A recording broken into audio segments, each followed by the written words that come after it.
Stream. What's up, everybody? Happy Monday. Thank you very much for being here. Dusty and Tom Gazzola with you. As always, the Stream brought to you by great partners over at Boston Pizza, where you can go get lunch right now for $15. If it's not ready in 20 minutes or less, you get your next one for free. I just had some Boston pizza. When did you have Boston Pizza? I had leftover. I got a pizza on Thursday. Good. And I got the butter chicken pizza because I think it's fantastic. You like that butter chicken pizza? It's really good. I don't know.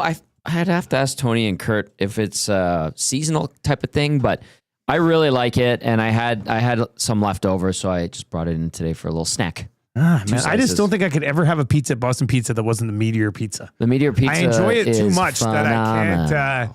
that I can't. Oh man, the pierogi pizza, great. The Great White North, amazing. Meteor, scrumptious, diddly-umptious. They're all good. They're very, very good. Among many other things that they have on the menu there. And we had a great time on Thursday.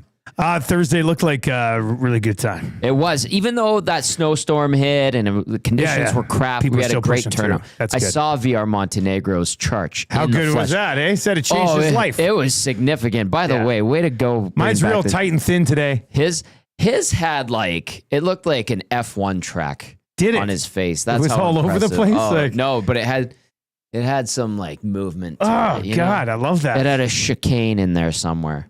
Max Bazuzu says the Meteor Pizza is out of this world. K-Gill Thai chicken bites. Yeah. Oh, those are great. I said that to when Dash was there on Wednesday. We were at Westgate for Oil Stream at lunch. Yes. Dash, the guy, went up to him. I said, "What are you guys having?" He's like, "I'm having half brute." I said, "Man, half brute's a good idea." Yeah. Like if I had to rank my all-time Boston Pizza menu order items, I think I'm going Meteor Pizza 1, Brute 2, Thai Chicken Bites 3. However, with the caveat, the asterisk, that if the smoked ham and chicken stromboli sandwich was still available, it would be my number one. It would be my number one. So if I had to do all time, I guess that still counts. So smoked ham and chicken stromboli sandwich, Meteor Pizza, Boston Brute, no onions, and the Thai chicken bites, followed by the.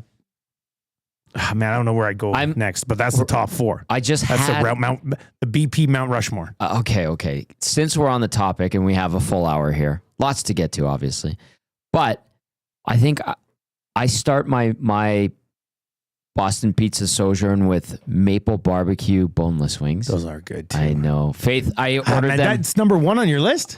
That's where I start. Okay. I'm not ranking my favorite. Oh, you're just laying out a meal. These are among my favorite things. This is what I do. I start with the maple barbecue boneless wings with ranch. I ordered them the other night. Faith just looked at me. She's like, "Yeah, of course. I know you're getting those." I'm like, "I do." It's not to the point of your stromboli chicken sandwich, but and then I do really like the Philly dipper.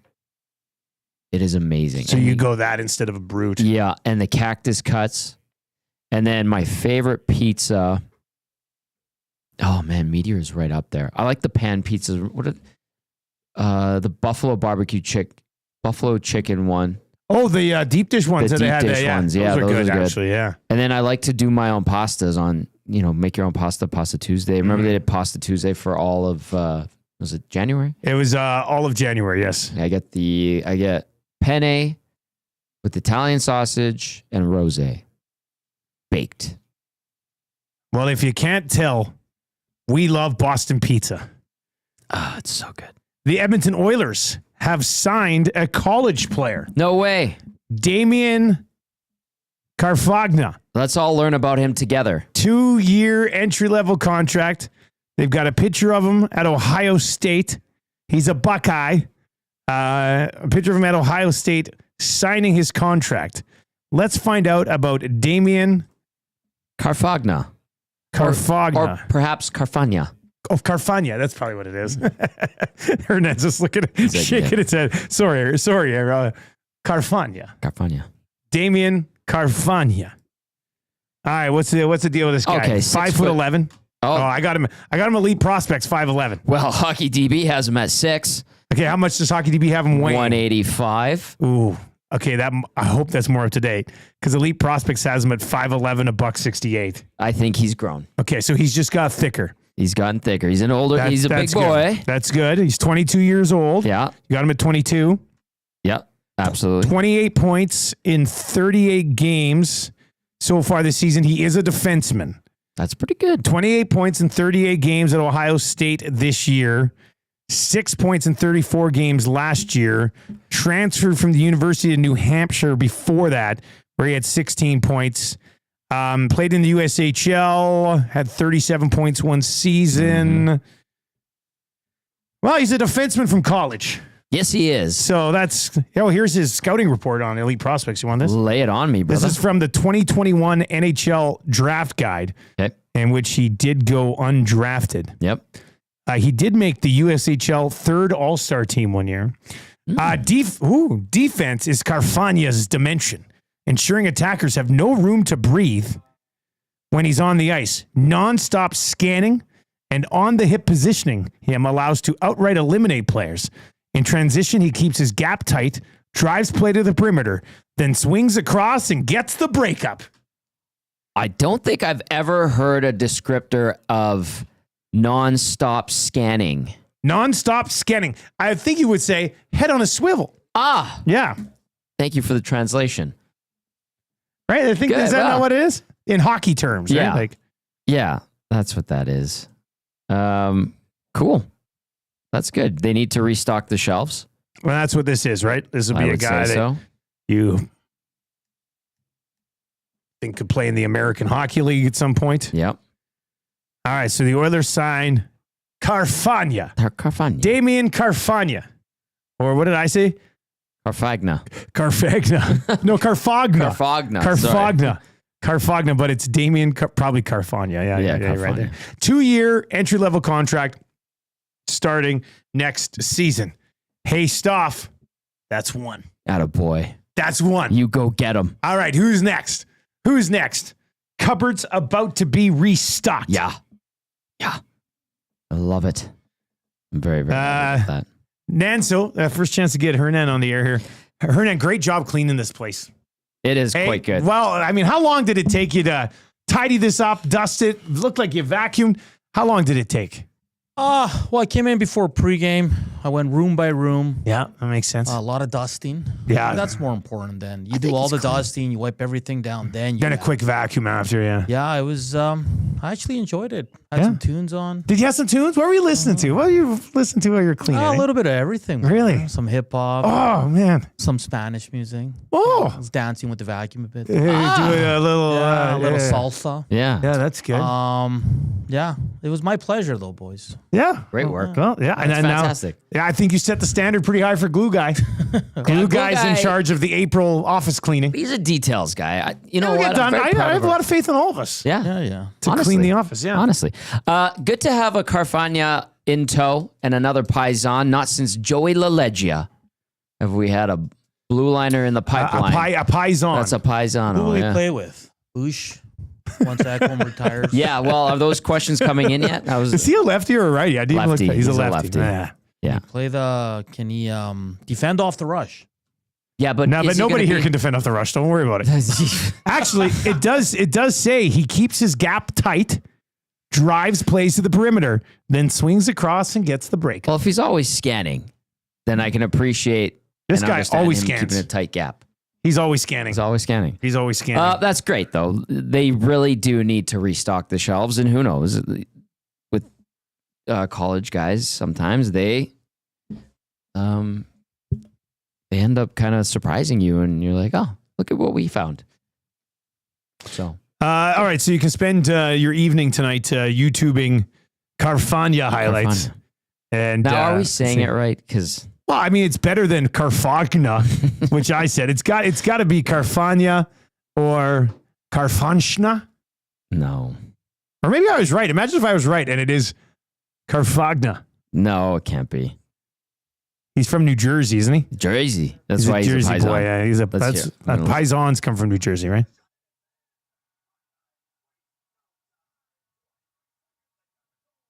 Say his name. They don't say the play-by-play guy didn't say his name when he scored the goal? No. God, our play-by-play standard's taking a dip. Wait. Turn it up a little bit louder. Let's see if we can. Yeah. That's sloppy. Give us a Kurt. Still can't hear it anyway. Dunlap one-on-one, right, left, and Dunlap. It was Carfagna who made the pass there. For the Buckeyes. Still doesn't say his name. Oh! He can say Dunlap, but he won't say Carfagna. Come Here we on. go. Buckeyes pull.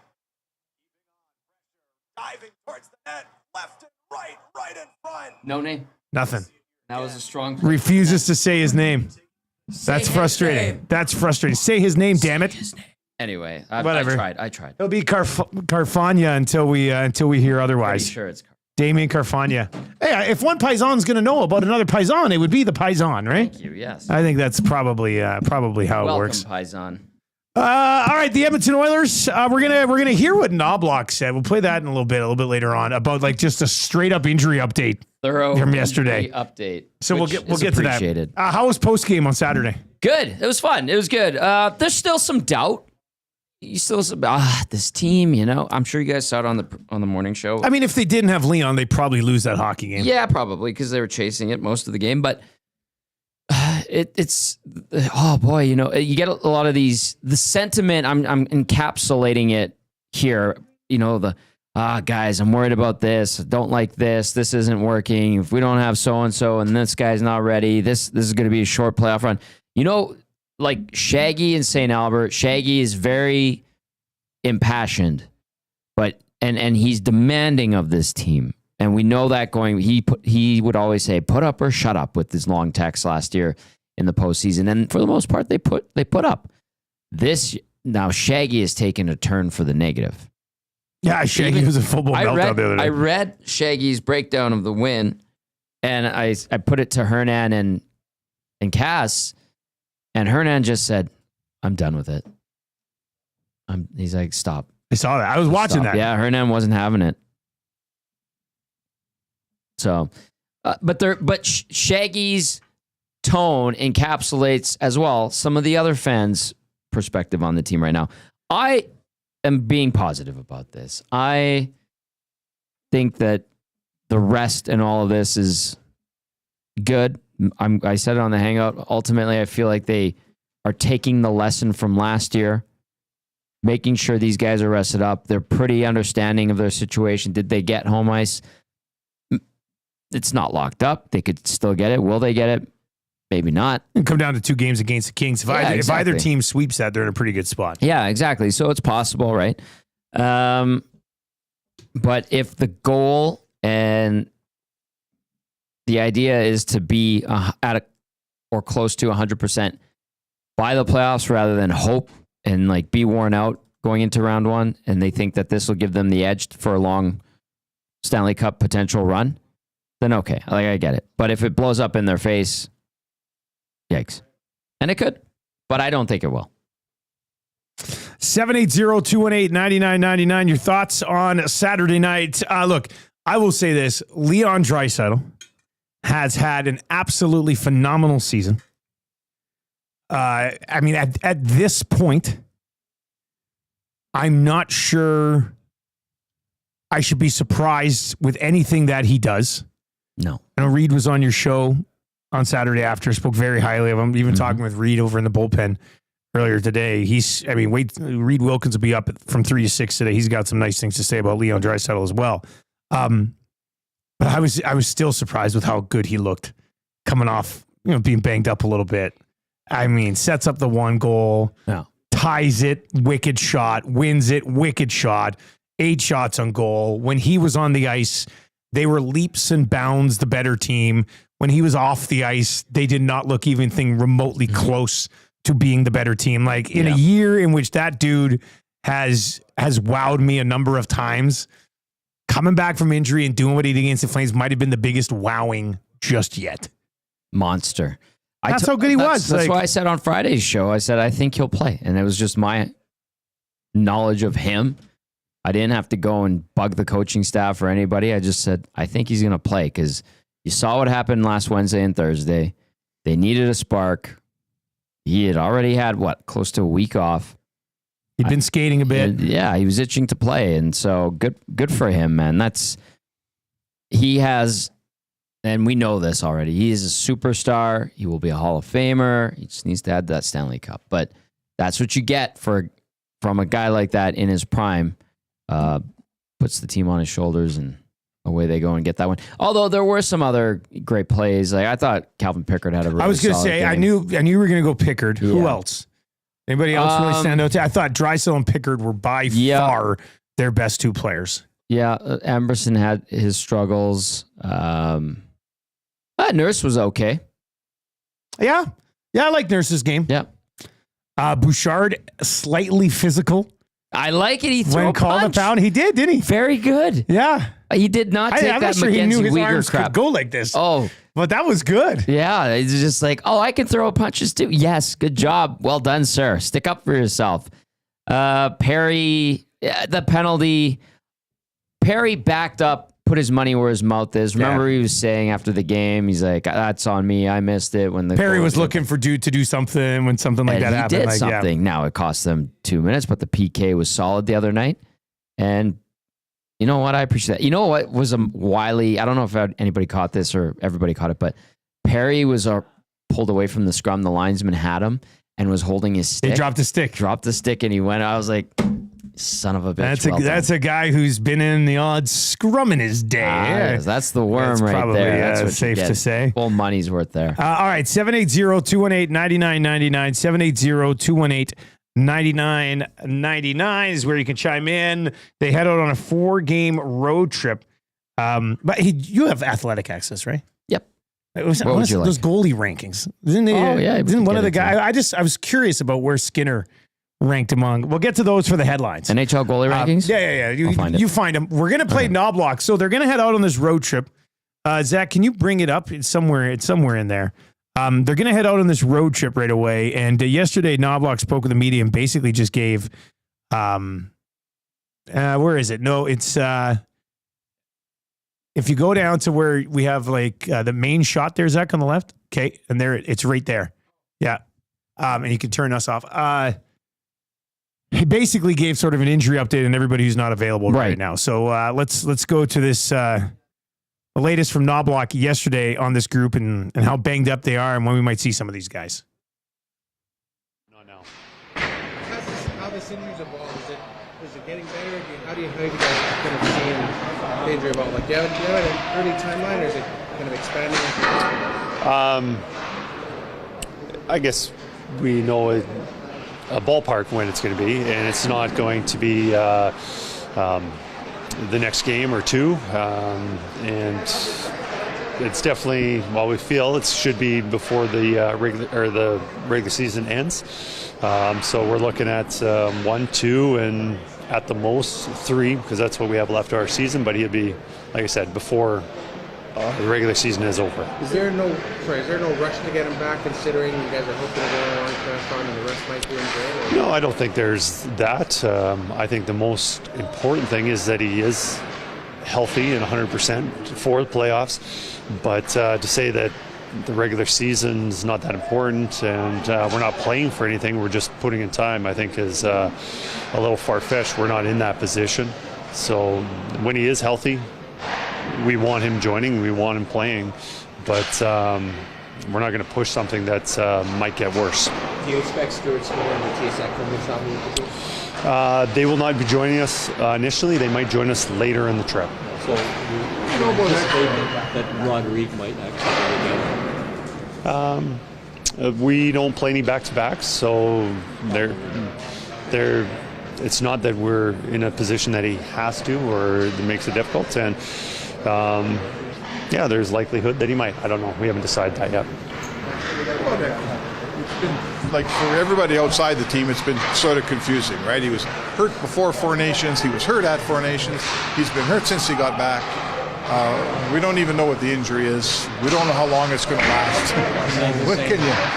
He's a pretty important player at home, and we're wondering how much he's going to help this team this season. Ekholm's a very important part, and during that time around the Four Nations, he was sick. I don't recall an injury with Ekholm. I think it was just him being really sick, and no denying that with the interviews that he did. He did not sound well. Now, he did have an injury after the Four Nations, and he took a little bit of time off, came back, felt that it wasn't quite what it should have been, and now we're taking a little more time for it to heal. Hey, do we think that, or do you think that you can have him in position that when the playoffs start, he'll be 100% healthy, or is this got to drag it through the playoffs and get to summer kind of thing? No, I think it's something that can get healed, and it'll be 100%. It's not like Evander Kane last year. It's something that was ongoing, and it didn't matter how much time off he had. It was going to be ongoing. It's not an injury like that. It is something that can get healed, and he can move on and be 100%. Just needs some time. What about Klingberg? Like, he came back, played 1 game. Yeah, no, Same thing, or he had a setback with his injury, where yes, it took a setback, and he should be joining us later in the week, but it's not something. It should be fine. Kane going on the road trip to skate. Evander is going to be with us on the road trip. He will be skating. Trent Frederick will be on the road trip, and he will start skating with the team. Is this the worst possible time for, I mean, injuries start piling up? Yes, it's near the end of the regular season, but I mean, you would pick the worst time. I think every team goes through injuries, some more than others. Last year, we were very fortunate. What we went through was minimal. Right now, this is about as bad as it gets. You know, your 2 superstars out, your possibly your best defenseman, and then numerous other guys. But I think worst case scenario would be those guys aren't ready for playoffs. And I think we're very fortunate that none of those guys are even remotely looking like, besides Evander, I think everybody will also be before regular season's over. And Stu, because it's a goalie, they're a little more cautious. He's a goaltender. I don't think it's any more cautious. I think there's, when they're ready, and after an injury like that, you need to be 100%. So I don't think there's any, whether he's a forward or goalie, any situation like that. He's not ready to even practice. Not yet. And there's another player that might join us. He won't be with us initially on the trip, and hopefully, maybe at the tail end, he joins us. So a small plane going there and a large plane. We have a lot of guys that aren't joining us initially. How have you liked the reaction your core group without McDavid outside of that Seattle game? I think they've reacted well. I know that early on there was a lot of enthusiasm on he's going to play. Over the long run, you know, those guys who aren't playing those heavy minutes aren't used to it, and then it starts to drag them down a little bit. But overall, during this stretch, I think guys have really stepped up and played well, and we're going to need that moving forward. Even when we add in those guys, maybe their minutes aren't going to be the same, their roles aren't going to be, or will be diminished a little bit, but we need the same level of play from those guys. Did I miss Perry up there? I didn't see Perry's.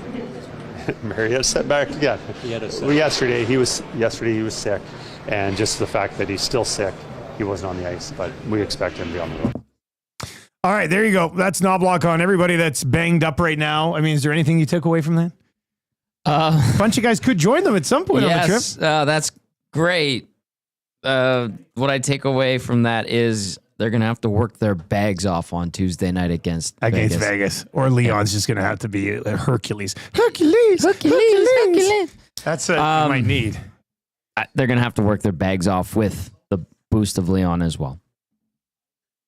Go win a game. Go win a game. Penner's Pancake says the Ekholm injury is the most concerning one to me. Yeah. Something just does not seem right with him right now. And I would agree with that. Like, you know, McDavid's going to come back and McDavid's going to be fine. I think so. And Ekholm's going to play, but it's just, can he play close to the level that he's played at in the past here? And if they don't have that, I'd be kind of concerned about that. Like I said last week, like you see him in the room, and you're like, what's going on with you? He looks skinnier than usual.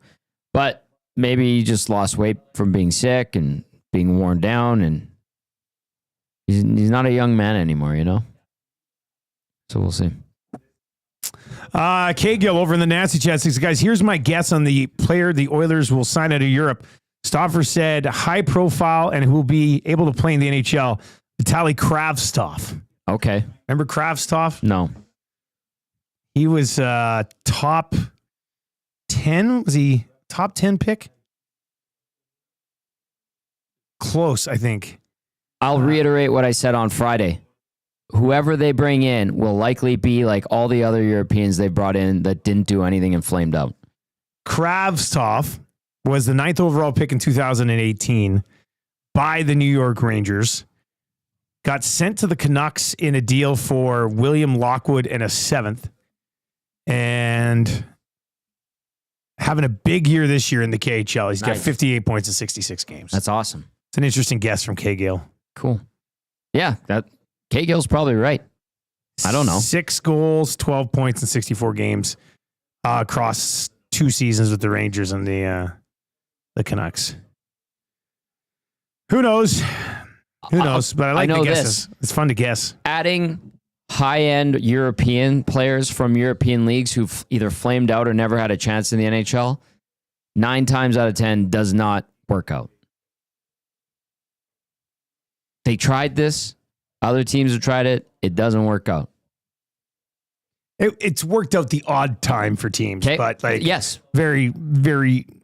You miss on them more often than 9 times Yeah. out of 10.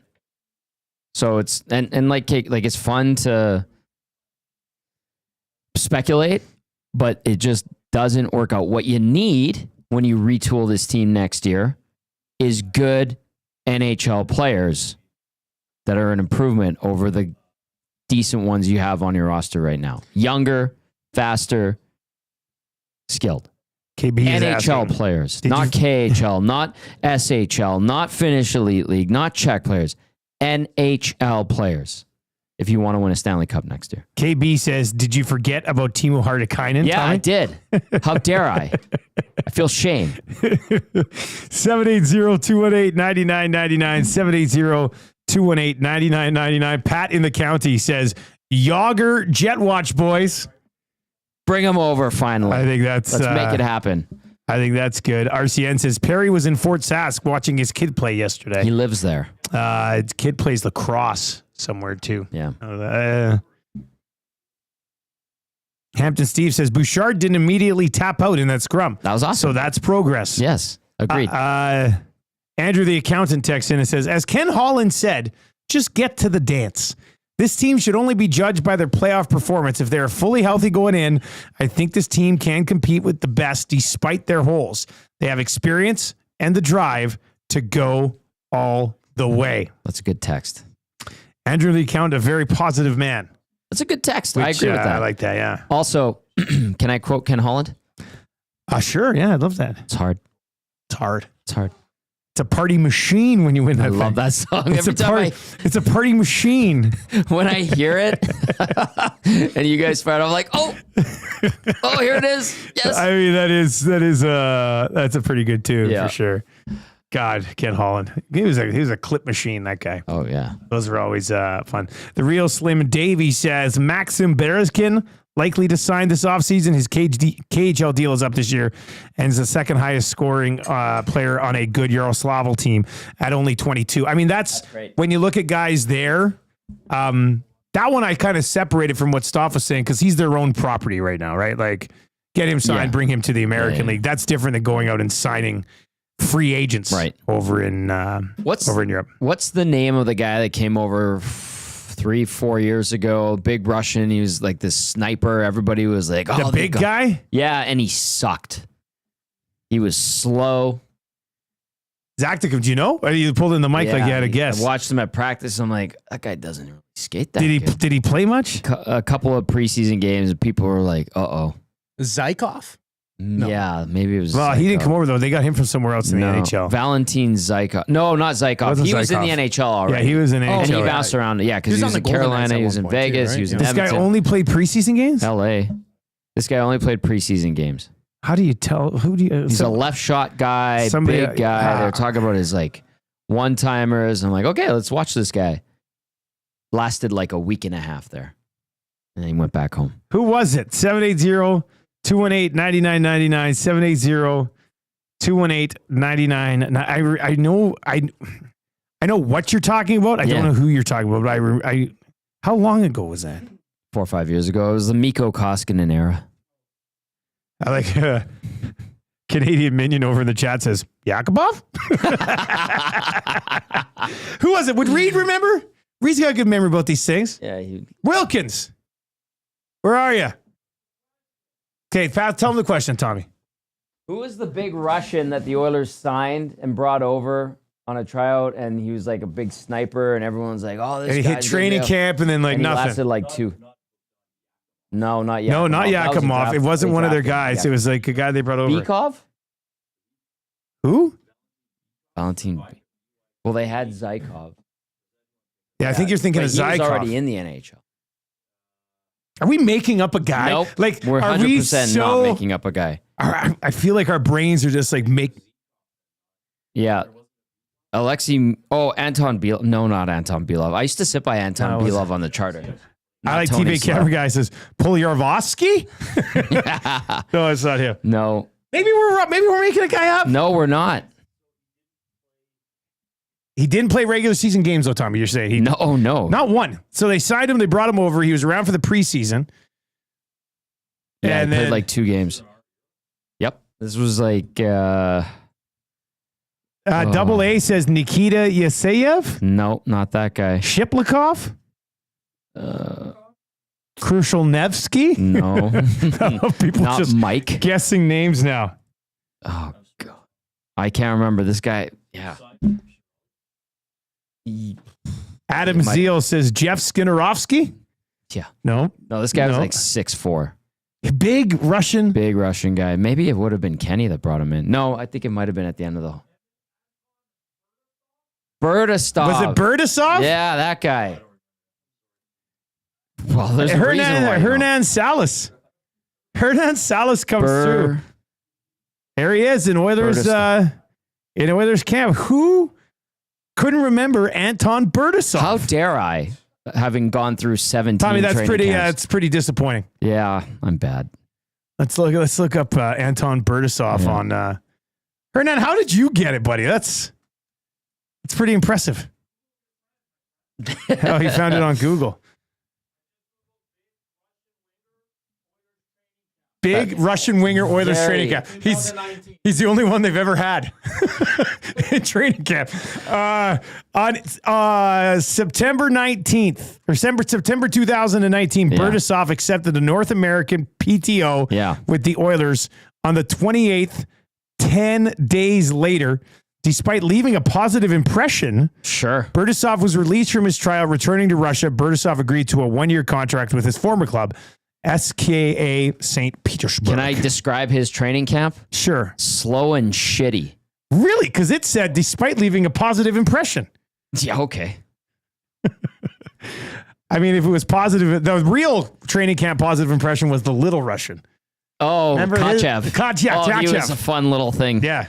I remember they had Yakupov and Kachev, and Yak had to translate for Kachev, and it was just a disaster, and they were giggling like schoolgirls.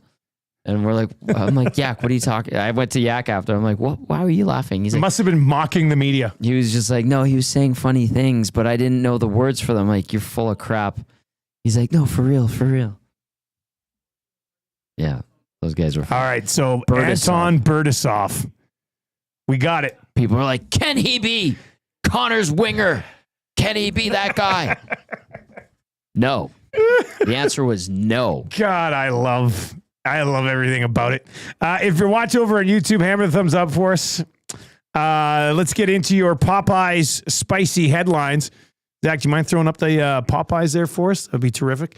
If you were, we still don't know what we're doing for a meal tonight. Oh, I thought we were doing. I mean, there's Boston Pizza, Italian there's Popeyes, Center. there's Italian Center. I'm gonna have to take a consensus of the boys, and I'll go grab something before the all meeting. great options. Hernan wants pho. You no pizza? You want a chicken sandwich, Nansel?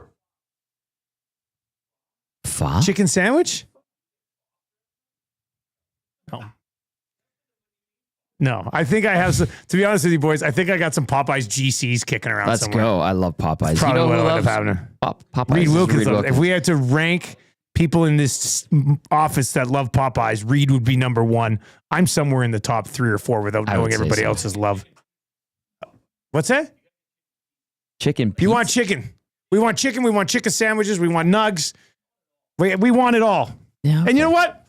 We can have it all. we can have it all. We can have it all. You can have it. Popeyes.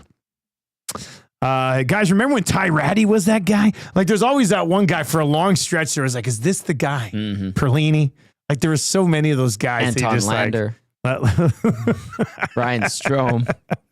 All right, Popeye spicy headlines. Leon Draisaitl was plus 400 to win the Hart Trophy before the game against Calgary. Right. He is now a coin flip with Connor Hellebuck. Significant case for both of them. Yep. Both of them should probably win it, yet only one of them will be able to win it. Tommy, you know a lot of the guys who vote on this type of thing. Yep. Where do you think their mindset will be at voting for the Hart Trophy this year? Okay, you're asking. Okay, it's the PWA or PHWA. Professional Hockey Writers. PHWA, yeah. Yeah, PHWA. I think there could be, this is just my take on what I think, obviously. There could be Oilers fatigue. Right? And also the goalie narrative. Goalie narrative, that becomes a thing. The other thing, too, is the Oilers haven't, well, they were really good for a good chunk of the season, but there's been some variances in the team's overall game. And nowhere near as dominant as Winnipeg. And Winnipeg has done it post to post, right? Like, they're going to wrap up these last 10 games of the year. They're going to have probably a pretty solid number. Hellebuck's numbers are going to be good while the team plays well and finishes up the year strong. I would give the edge to Hellebuck. I'm curious what people think of McKinnon. But Leon, I mean, what he did on Saturday was a statement. Well, that's one of those games where when you're piecing together his 15 highlights for the Hart Trophy reel, both those goals are in there back to back. Yeah. Tie it, win it, no McDavid, back off injury. Like, does it against probably the Calder winner. Well, according to the odds, I mean, if you think Wolf's going to win the Calder, you should go sprinkle it right now because it's Really? 50-1. Really? 50-1. Lane Hudson's a heavy favorite. Lane Hudson, really? Yeah, And his yeah. dash 20? Yeah, but I mean, no, he's only -9. Oh, sorry. Celebrini's -32. And Mitchkoff's like -14 or 15 or something. I watched that Sharks King game last night, and they play Celebrini a lot. Yeah. A lot. Good player. Did you turn it off at some point? No. You watched the whole thing? Whole thing. How was Fogle? Fogle was Career really high. good. Yeah, he Was he actually really Frog good? Daddy was good. Yeah. And That's okay. So I'm glad he brought up Fogle. And I know the price point, nobody liked it in the offseason. He was going to be a UFA.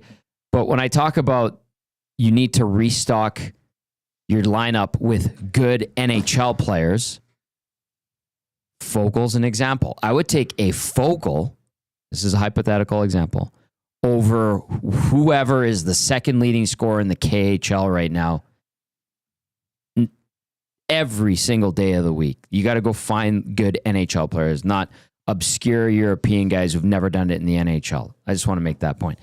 Fogle looked really good. That Kings team looked really good. San Jose sucks. They do suck. They suck. Like there's none of this. Oh, they don't have Connor. It's okay. They lost. Like this is not That's unacceptable. Seattle on back to back. Like they have to destroy the San Jose. They Sharks. cannot lose on Thursday. 8:30 start. Yep. Hernan and I are very excited about that. That's a tough one. Troll texts in and says, guys, there's an easy pick for the Hart Trophy this year. Unfortunately, he's German and not from North America, so he'll probably lose. Now, he has won a Hart already. I mean, he has won. You can't just say that. Smith TM14 says, will the PHWA write off Leon in spite of because he's in Edmonton and he plays with Connor, etc.? So they're just like... That could be a thing. I feel like there's a little bit of Edmonton fatigue, but... Yeah, but once again, this is not how it should be viewed from the voters. It shouldn't Vote for who you view as the most valuable player that year based on not what they've done in the past, not what their teammates have done in the past, based on what happened this year. Yep. And I mean, it's going to be close. It's going to be close. I don't know which way they're going to go. I He's like played that well, though. I like how Leon comes back, puts his stamp on the game in not prime time, but on a primetime Hockey Night Canada game, coast to coast. That's how you like grab votes away from other finalists. So if he finishes strong here, and if he catches McKinnon, I think he's 5 points back. I was just looking at it. Well, Kucherov actually leads the league right now. Kucherov just kind of they're both at quietly 109. yeah, he's played like 4 or 5 games less though. Kucherov has the best points per game in the entire league right now. Yeah, he does. Jesus, Kucherov. Man. I know. Nobody's even talking about him. It's like, oh, Kucherov, like there he is again. Like the thing though is that so Hellebuck is going to lead every category essentially. If he wins, let's say he gets 6 more starts. If he wins them all, he'll have the all-time wins record in a season at 49. It's currently 48. He's at 43. But Leon is the only NHLer who's going to score 50 this year. Yep. And he's already there. Yep. He's probably going to get to 55, 56. Nobody else is going to get to 50. Get to 60 assists he probably. has 6 overtime winners, which have to be taken in some sort of consideration for Hart Trophy. New league record. Yep. 11 game winners. Kucherov's got 9 game winners. Kyle Connor's got 8 game winners. But Leon leads in that category. He's been better from start to finish than the guy that players view as the best player in the world. Yep. All season. And plus, if you dive into the plus minus, he's better in those categories than the other forwards as well. I don't know how they're going to vote on it. I mean, I hope it's a nail biter. I don't see either one of those guys running away with it. I like his chances. I think he should win it, but I understand where my doubt comes from, and we'll see. Fogue Daddy, by the way, 42 points, career high, plus 30. Good dude, just a really good dude. Would you have paid $3.25 million for him this year? It's 3.25, right? How many did he score last year? Did he hit 20 last 21, year? I think it was. Yeah, I would have paid $3 million for a 21 goal scorer that does other things for you as well. Yeah. I mean, $3 million should get you 20 goals in the National Hockey League. And now he's got 20 goals in back-to-back seasons. 22, yeah. So he was 2.75 the last couple of years. So you would have been paying him $500,000 more? 3.5 per year. So $750,000 more. So less than $1 million more to keep Fogle around. That's right. They chose to go a different way and retool a team that lost in Game 7 of the Stanley Cup Final. And I said this morning, or on the Lock Shop, I think, with Huss, like, they decided that they wanted some more veterans around in the playoffs, right? Is that not what they wanted to keep Henrik? They wanted to keep some of these guys, keep these veterans, brought in some more veterans, moved on from some of the younger guys who might have more jam in their game. The exception of McLeod, who will always be one of the softest players in the history of the league. 17 goals, 16 hits this year. Yeah, his skates. I know. I heard you guys say that. God, the guy just avoids contact at all. I mean, it's a good skater though. I mean, I get very it. Good skater. But what they did is still hanging there in the balance. Will they be better off with more veteran bodies around come playoff time? Right. I doubt it. But it has yet to be proven one way or the other. So let's see where it goes from here. But that's the decision that Jackson and then eventually Bowman made. Does it pay off? I don't think it will, but we haven't got to the point yet where you need to see it. So let's see what happens come playoff time. But I'll tell you, if the Oilers play when the Oilers play the Los Angeles Kings in the first round of the playoffs, if Fogle outproduces every single free agent that they kept around, re-signed, or brought in, there will be hell to pay in this market this offseason for those guys. The real Slim Davy Texan. You also need guys that contribute meaningful minutes on league minimum deals, which NHL vets are not likely to do. Got to take some swings on unknown guys when you don't draft in the top 100. I don't I understand, and I agree with Real Slim Davy on you need guys that contribute meaningful minutes on league minimum deals. I disagree with you have to take swings on unknown guys. This is where your pro scouting can be a big difference maker. The unknown guys, the obscure guys from Europe, stop it. Just stop. It doesn't work. Hampton Steve texting us says, letting Fogle walk last summer made sense with Holloway here. Losing Holloway compounded Fogle's absence, which I would agree with. All right. Do you have those athletic goalie rings? That was so when did these come out? Last week? Last week from Jesse Granger. Okay. And then what are they exactly? They're so it is the NHL goalie tandem power rankings evaluating all 32 teams from last week this season. Okay. Where do you want to go with this? Well, I want to I want to try to ways. guess where the Oilers are here. Let me take a peek. Okay, take a peek and then look me in the eyes. I should scroll. And I'll stare deep into your soul. You're scrolling a lot here. Here, I'm going to close my eyes so I don't see how much further you scroll. Maybe you're pretend scrolling. Okay. I don't know if you're scrolling or real scrolling. Like, yeah, okay. oh, he's already stopped and now he's scrolling back up because they're higher on the list.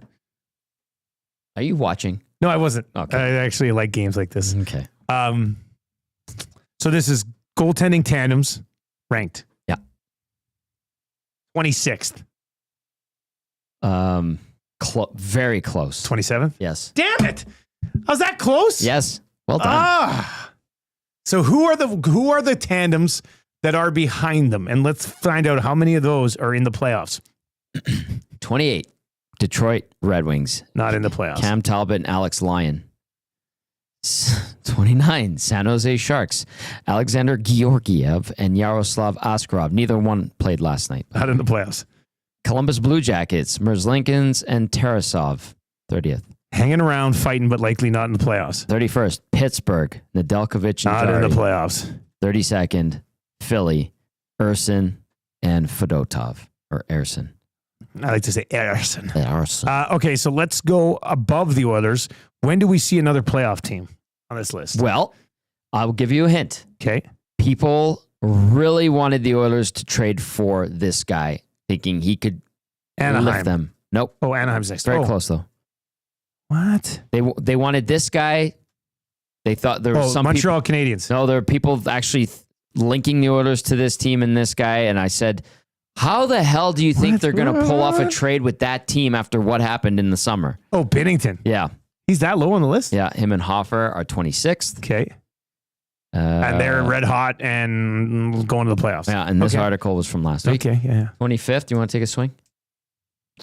No, I mean, I can't guess these things. This guy has the best name in the NHL. Ukko-Pekka Luukkonen. And James Reimer. Okay, so non-playoff team. Yep. It was the next. Utah Hockey Club, 24. Non-play. Well, people wanted Vejmelka. Yeah. Boston Bruins are 23rd. Non-playoff team. With Jeremy Swayman and Korpisalo. Nashville, 22nd with Non-playoff UC team. Saros and Justus Anonen. 21st, Mini. Remember how good Gustafsson was this year? Gustafsson was amazing at the beginning of the year, yeah. Yeah. Who's the highest non-playoff team? Like who's the play? Who's which team isn't in the playoffs but has good goaltending? I think? Chicago ranked 18th, not terrible team. LA's goaltending ranked 17th. Really? Yes. Vancouver's goaltending ranked 15th. Vegas is only ranked 14th. Calgary, non-playoff team, 13th. Habs on the brink, 12th. Islanders at 11. Okay. I mean, a good goalie there, yeah. What else here? Then we're getting into the really good teams. So the Oilers have just below St. Louis as far as the worst goaltending among playoff teams. The second best tandem in the NHL, according to Jesse Granger of the It's Athletic. a non-playoff team? It is a non-playoff team by a mile. Wait. Oh, the Rangers. Nope. Oh, okay. Just a sec. I'm not looking up the thing. I'm just going to look up the standings here to just get the non-playoff teams. What are these ads on the score app? So come on, what are we so doing annoying. Here? Let's see. Second best goaltending tandem in the league is a non-playoff team. That is correct.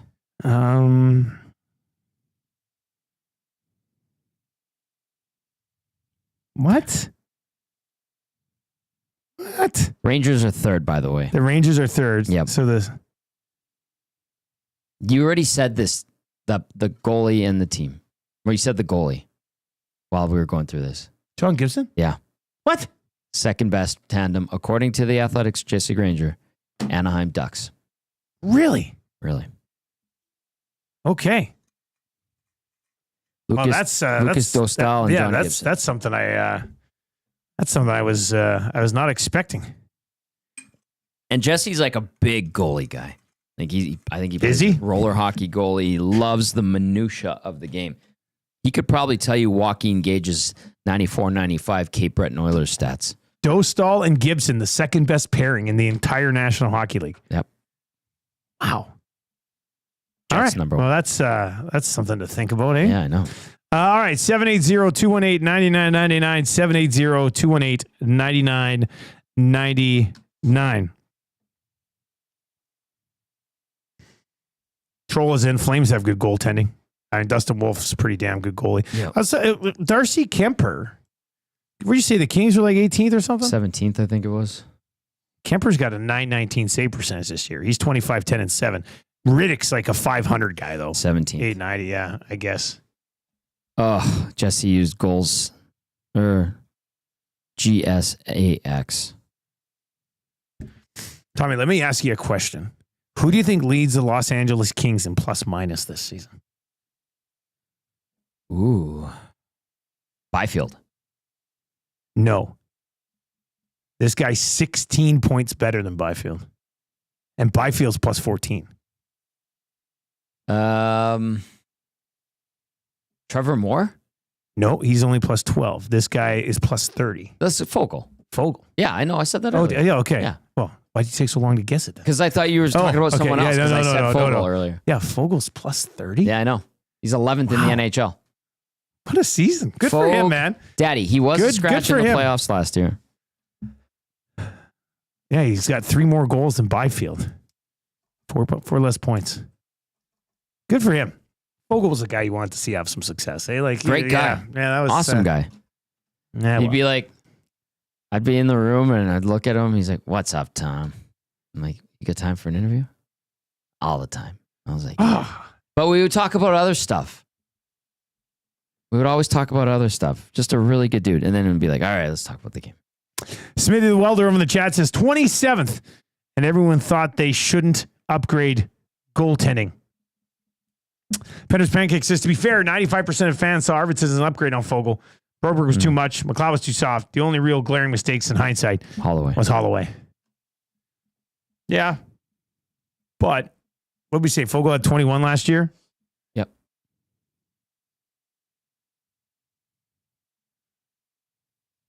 I guess Arvidsson was hurt all year. He certainly was. I mean, had 26 the year before, though. He did. But he's looked good lately, to his you credit. know what? Oh, we were talking about Calgary. Yeah. We said Pickard, Draisaitl. Arvidsson and Podkolzin had a pretty good game. Yes, they did. Too. I mean, Podkolzin almost killed Arvidsson with a one-timer. Just a little high and outside, but all right, they did play well. We got EST afternoons coming up. Zacticum, who do we have on with Hernan and Gager? The play-by-play voice for the Oil Kings, Matt Barrett, will be joining the boys. Very nice. To talk about the playoffs. Raiders Oil Kings playoff series. And, of course, there'll be lots of focus on the dominance of Leon Draisaitl over the weekend and some of the big stories around the world of sports as well. They'll have Oil Kings tickets to give away to Game 3 as well. Nice. Yeah. So that's give away a pair of tickets on EST Afternoons, another pair on the Reed Wilkins Show a little bit later on, and then EST staff meeting tonight and the golf tournament announced. Oh, can we say really quickly? Yeah. Second annual golf tournament. We announced it today, July 8th at the ranch. Save the date, Tuesday, July 8th. It's going to fill up fast. It's going to be sold out immediately. It might be sold out immediately. I had people texting as soon as we announced it saying, "Hey, can you save a spot?" It was my dad. Last year's tournament was so good that Tommy was in tears. Oh, they were happy tears, though. They were happy tears. We survived the year. You're such a beauty at the 30 last year. Shut up. God, you're a mess. Yes, I was. Oh, God, you might have won the 30 last year. Like, that was... That was a good time. All right, Tourney's going to be great again this year. Make sure you keep watching for details on that. ESC Afternoons is on the way for Tom Gazzola. I'm Dustin Nielson. I'll talk to you tomorrow mornings. We'll set up the Oilers and the Golden Knights. Until then, take it easy.